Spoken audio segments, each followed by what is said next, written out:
Hello everybody, this is Alex from Hardcoring Guides, being my guide for Dante's Inferno on Infernal difficulty. Today we are doing part 4, entitled Lust. I was trying to remember how many parts I did, because there was, of course, Prologue, and then the Shores, and then Limbo. See, I keep getting them mixed up, because these are the 9 circles of hell. Now, granted, you know, technically from here on out, I could just call them which circle they're based on, but I think part still probably good enough to work for that. Anyway, nothing special is going on here besides, of course, like platforming and, you know, climbing up the walls and grabbing, like, different secrets and stuff and what have you. And, yeah, I have a boss fight at the end. You pretty much have, like, a boss fight in every circle for the most part, if I'm not mistaken.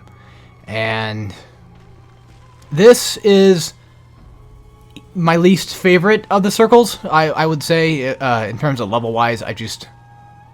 I've always found this one really annoying, just because it's just kind of a bit long, and then you have just essentially a giant arena fight, like multiple arena fights, and not just like in terms of like, you know, fraud and what they do, because in fraud it's a challenge room that does like, you know, 10 different challenges, which that's also like not a favorite of mine either. Same thing with treachery, because of the damn, you know, wind blowing giant guy that's there, and on top of that the damn ice path. But other than that, yeah, Lust is definitely up there for not a favorite of mine, and Greed as well. I'm not a big fan of Greed, it's just too long. But then Gluttony is one of my favorites, and then it's just too damn short. And then when you go back and you play it and you're like, Gluttony was not that short, and you play it and you're like, oh yeah, I guess it was, wasn't it? Because like you fight the boss in the very beginning of that stage, and then you play for like the next 20 or so minutes, and then it's just over. Like, I was editing it just a minute ago, and I think I had like a 40-minute video, and most of it was because I kept dying to Cerberus, and then I just cut all that stuff out, and it jumped down to like 20, 15 minutes. I don't know how long it is, but I know this one's like 30, because this one's a bit more lengthy than the other one. Also, coming across this bridge, there's going to be paths that you can find on like the side of these statues, and only like a select few of them actually have them, of course. I think there's 3. I think there's 3 different places you can go that have these. I don't know what I was... Okay, I know what I was waiting for. So yeah, one of the first ones is going to be up here, and I think this one drops you down into getting a Judas... No, relic. Okay. I think another one of them has like a Judas coin. I'm pretty sure.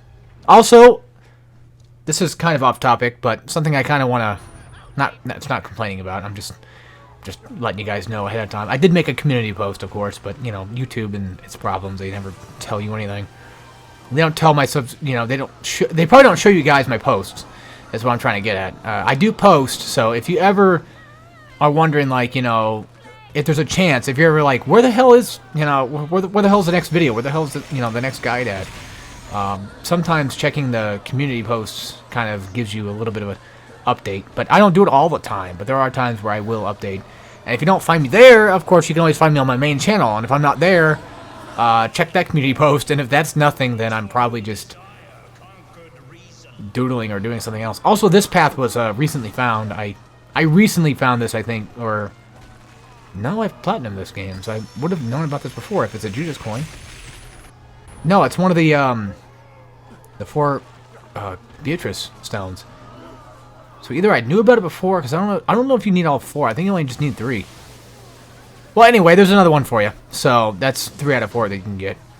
You only need 3 anyway. And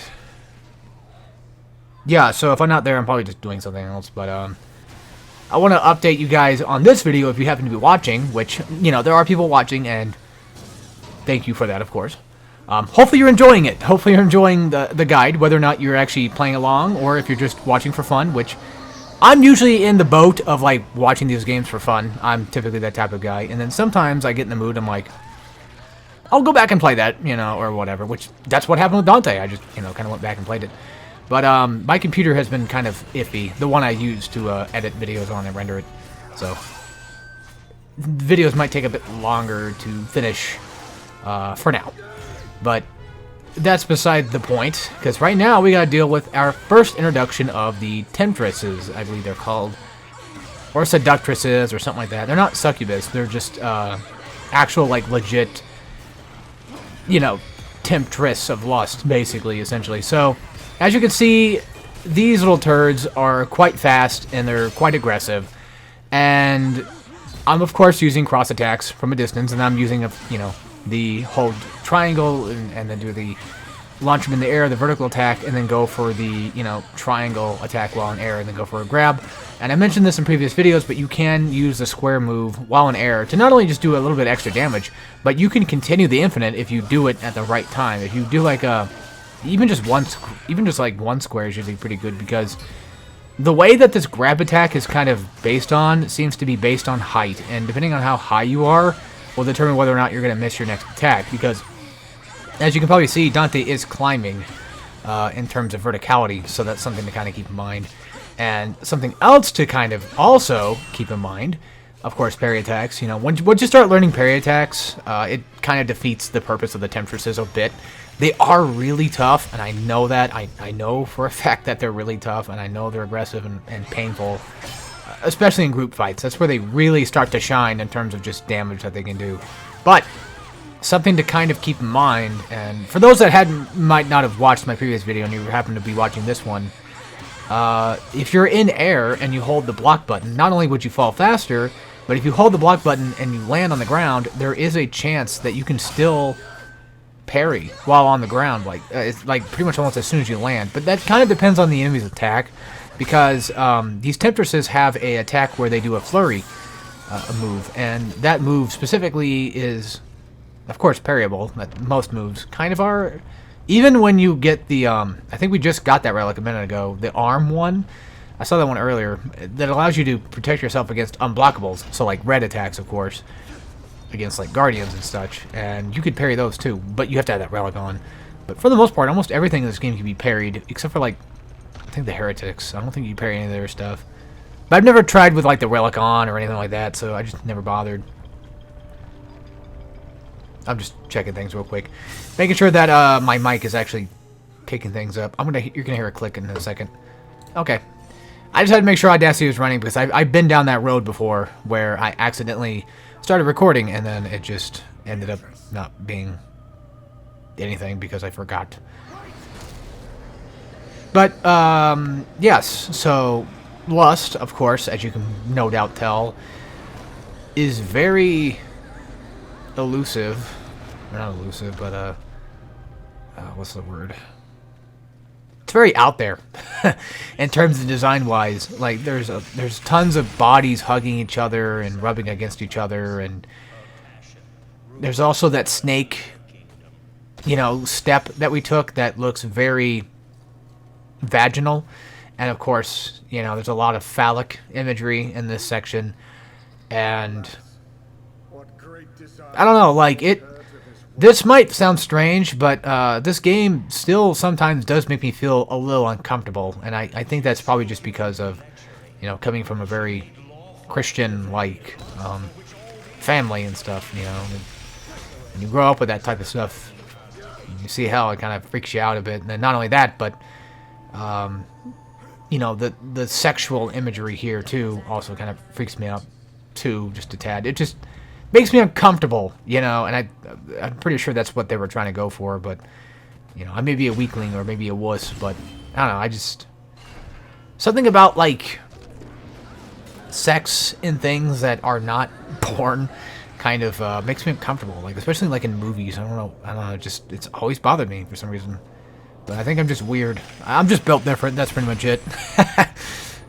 But speaking of movies, I don't know if I've talked about this yet or not, but, me and my brother went and saw Renfield Friday, April 14th, when it came out, and I loved it. I absolutely loved it. Like, genuinely loved it. We also saw the Mario movie, and it was pretty alright, too. It wasn't too bad. But I really loved Renfield. Like, I really did, and I want to buy it. I liked it that much. I like dumb action, with a hint of comedy that's not the MCU's type stuff, so I don't know. I like cheesy movies that are done with class. I say class when they're done with a feeling of care. Care and thought is pretty much what I'm trying to say. Where you can clearly tell they're having fun making it. So I like that kind of stuff. But anyway, now we're going to deal with another arena fight, or actually our first real technical arena fight. I'm just going to call it from now on, because there's like 2, maybe 3 sections of this that I can think of. Like, there's this one that's going up, there's the one that's going down, and then, of course, there's also the one that kind of stops in the middle, and you have to deal with Cleopatra and her hand while she has the unbaptized babies popping out. But this first fight is going to be relatively long-ish. Not this, like, this wave of enemies particularly. It's just that after a while, you know, when you start continuously climbing up this elevator, you know, it's going to get to a point where it's just going to go on forever and it's going to drag. But of course, as you can see, I'm not doing anything too fancy. I'm just mostly just, you know, staying away, zoning them out, using cross attacks, and then obviously using my vertical launch ability, and then just doing the throw in the air move. And you'll probably end up seeing that a lot less in this guide, so look forward to like the later chapters when I start to do it a little less than normal, because eventually I get to the point where I get confident and relatively powerful enough to not have to worry about needing to do that type of move. Something else to keep in mind is that punch right there can hit you, so do make sure that when she goes to punch that you're on the far right side, and then after that she'll slam the thing, and then you grab onto the thing, you grab it on the grapple thing, and then you get a checkpoint. So that's something else to that is actually something that's kind of nice about this part, is you do get a checkpoint for that. And then after that is going to be another wave of enemies that's going to actually last a little too long. And of course I'm just going to go with the punishing, that's an absolution. I'm just going to be using the, of course, the punish moves to just pretty much just wipe out the little minions, just because it makes it faster. And I'm also trying to get to like level 2 at this point, or level 3, or whatever that level is. I think it's level 2. But either way, I'm trying to get to like whatever the next level is, as fast as I can. But I'm just going to use these little critters to do it. And then I'm also trying to build, Holy as well, of course. And I usually just use, I call them mid-tier enemies, basically guardians and such. But again, it's more so kind of like explaining it toward those that haven't kept up with this guide or anything like that. That I'm just explaining for those that may have like started coming in to watch this particular video and they needed help with lust or whatever. But yeah, this technique right here, again, you can make it an infinite.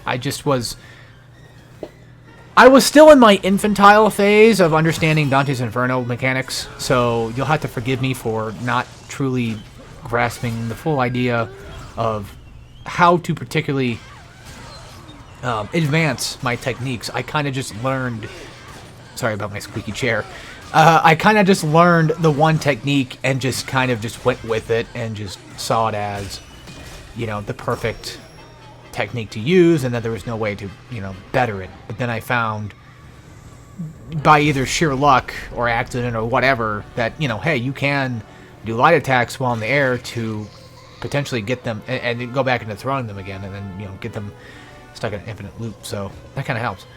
Alright, this next section is surprisingly a lot easier than, like, just the regular arena fights. And she does spawn infinite amount of unbaptized babies. But the minions that spawn, they only spawn in, like, the one group. And what I do is I pretty much just do what I've been doing practically the whole game. It's just not even bothering with, like, trying to fight them. I'm just essentially just using them as a tool to gain extra level, of course. And then this is also a puzzle fight as well. And I was kind of talking to myself about this earlier. I was like, this game doesn't have many puzzles. But no, it really does, actually, looking back on it. But yeah, of course, to get these things to elevate, you have to kill the wave of babies and such.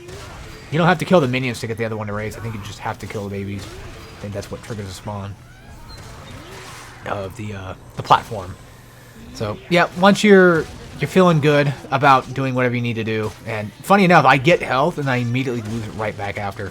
So that was really smart of me to do that. But hey, health in this game is very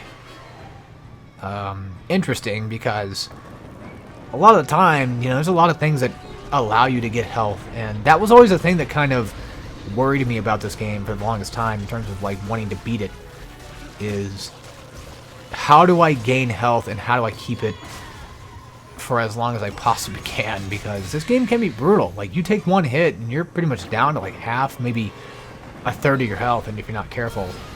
And a lot of that way of preventing that, besides the obvious, don't take damage from LeMayo, is, of course, there's also Divine Armor that gives you invincibility, and of course, you heal. But having the ability to kind of just keep the health upgrades, just don't use them too fast. Use them for when you really need them, and then on top of that, there's the upgrade that you can get later in the holy side of things, where you can actually get health from killing enemies with the cross, and then you can get mana with the scythe if you were to upgrade to that path. But that's so far away. But one thing that usually does kind of tend to guarantee health is if you're really low on health, you can always like get the orb fountains, and they'll usually spawn health if you're really low on it, which I hate. I absolutely hate that. But Guardians spawn health. So if you know that there's going to be like a specific enemy, Guardians and Gluttons. Gluttons also spawn mana too. And I don't think the Temptresses spawn health or anything like that. But typically mid-sized enemies will give you health. So if you're really itching to have health again, that's something to go for. And speaking of things to go for that I completely overlooked for like the longest time was Divine Protection, I think it's called. And that is an upgrade that, of course, upgrades your defense, I think, by 10%. And that's going to be really helpful, because you saw right there, I took that flurry attack, head on. And it would have done a lot more damage, if not maybe had killed me, if it wasn't for that extra little bit of, tiny bit of defense. And I will be getting both upgrades for it. So for those that are, curious about what I upgrade, then there you go. That's going to be one of them. Of course, Divine Armor is going to be a level 3 upgrade, and then I also I don't upgrade my combos from my scythe until like the very ass end of this game. I think I upgraded them around like treachery probably, or fraud at the very least. So I don't really get the triangle move upgrades. I don't even buy the block move upgrades, as in like the L2 squares or anything like that. I didn't even buy the hold circle move. I don't even finish the full circle combo move either. So there's a lot of things I just, kind of just didn't bother with getting. But I do, of course, get the redemption cells. Pretty much anything that is, I guess you would say, a passive / attribute in some way, shape, or form is something I would upgrade for. And then try to save your mana / health upgrades as long as you possibly can. And if you absolutely need them, unless you want to, figure out when I use them. If you don't want to wait for that, then, of course, use them when you feel is good. Also, what I'm doing right here is... Probably should have been edited, but I thought I might have bought an upgrade, so I wasn't paying attention. What I was pretty much just doing was I was just kind of looking around to see if there was, like, what the path would take to get to specific upgrades. Like, okay, I'm looking for, like, the relic slots, which I get all 4, by the way. That's something else, too. Get all 4, or get the 2 relic slot upgrades, because you already have 2 relic slots anyway. But I was kind of stupid and didn't use the other one for like the longest time. I'm telling you guys, it's a while before I use it. So if that doesn't give you any sort of reassurance that this game can be beaten, then I don't know what does. Because if my dumbass went through like a good portion of this game, like, I don't know, I think I got to like past Gluttony before I eventually started using it. I think I got to like Greed maybe. And then that, of course, I use my redemption meter like a complete moron on accident. I tried killing myself to get rid of, to go back and get like a checkpoint, but it was taking too long. So I was like, oh, I'll just go up here to the save area and then kill myself that way. Little did I know. Sorry, I'm choking on my own spit here. Little did I know that that's not how it works. I created a checkpoint, so I fucked up. I fucked up real bad, but that's okay. And I tried buying a redemption cell. It's like a goddamn slapstick comedy at this point. Watching myself just frantically run around, try to get my redemption meter back, not realizing what exactly I did to fuck everything up. But yeah, I buy a second redemption cell, thinking, oh yeah, if I buy a redemption cell, then it'll give me meter. No, it just gives you an empty cell, you fucking asshole. So Me, the asshole. Not you guys, Just me. Yeah, that was not smart, so, don't make the same mistakes I do. Don't use your redemption meter on accident like I do. I have a bad thing with touching buttons, so I end up accidentally hitting both at the same time, so that's what happens. I thought I cut this part out. Hang on, let me... Oh, you gotta be shitting me. I didn't cut this part out. Oh. Okay. This was supposed to be edited out, but, I made the mistake. So have a free cutscene, I guess. I don't really feel like... I might go back and edit this, actually, in post. But then that's going to be a lot of changing things around. There'll be a lot of moving shit around. It won't be that much. I don't know. It doesn't really matter. Who cares? It's fine. I messed up, okay? Look, I'm not perfect. I'm hardcorean, but I'm not perfect. So, things happen. And I'm trying to...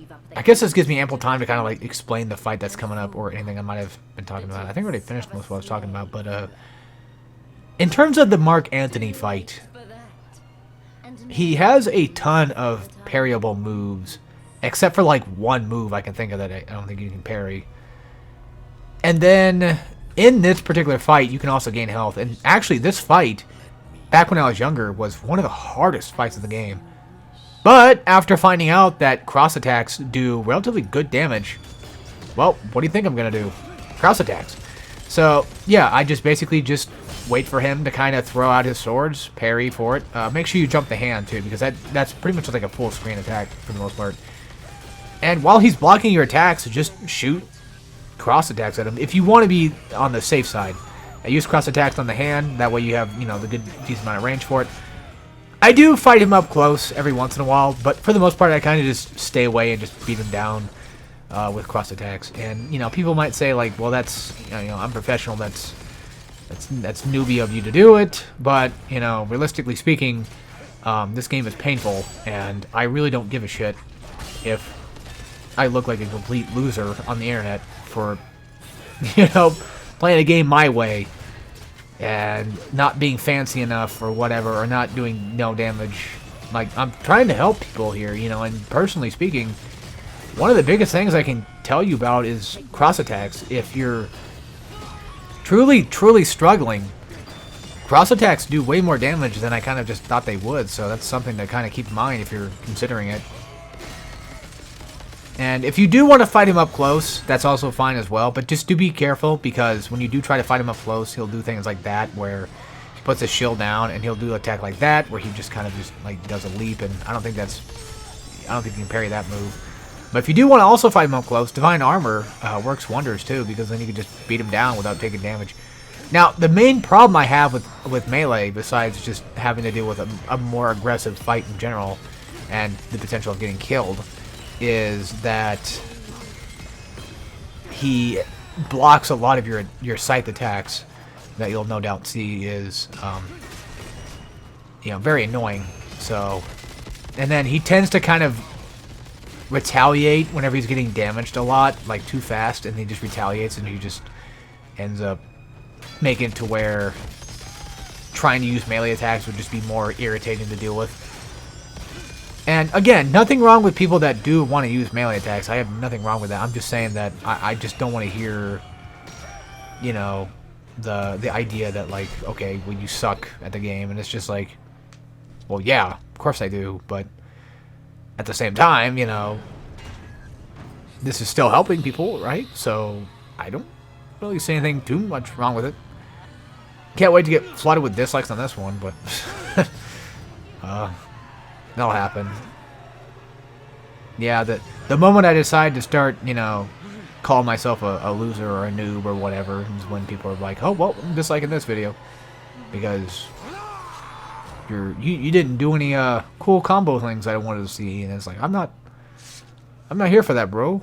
I'm not here for that, broski. I'm sorry. Maybe on my own time, possibly, but I'm a guide channel. I make the guide. I don't know. I'm just trying to help.